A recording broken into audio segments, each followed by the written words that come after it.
The next step then is to add what we call a series of depth jumps, and that is to take it to the box and have our athlete stand up on the box, land from the box, and then be as explosive as possible.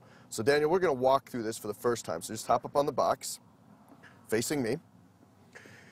What I'm going to have you do is land and then jump forward as far as you can like you were doing a long jump. Don't worry about the power yet, just get the footwork down. So just land and then immediately into a jump. Perfect.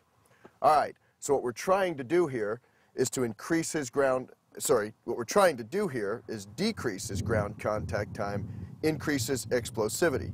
So now what I want you to do is the same thing you just did.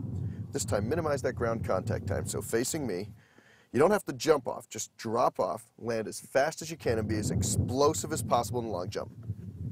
All right, notice how that worked.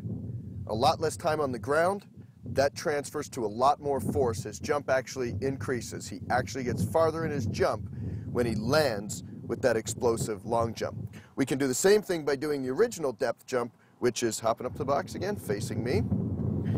And this time when he lands is just to go into a straight vertical jump. Now this always poses a challenge for a lot of athletes because they got to load straight up and straight down, then jump into that vertical position. So when you land, instead of hopping forward, you're going to hop as high as you can. Minimize that ground contact time.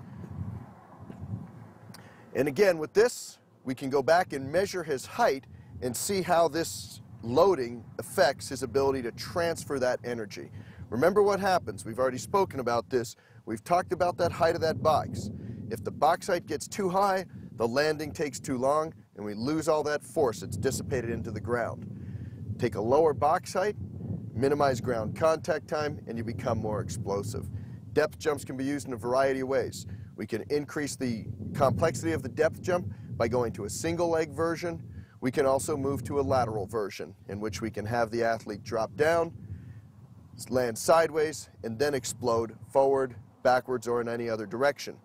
One last thing we can do is we can take Daniel back up on the box, and again facing me, and this time instead of having him jump from the landing, is we have him sprint out from the landing. So he's going to hit the ground and just run forward as fast as possible, minimizing that ground contact time. And again, we reduce ground contact time, we speed up the power, and the athlete becomes more explosive.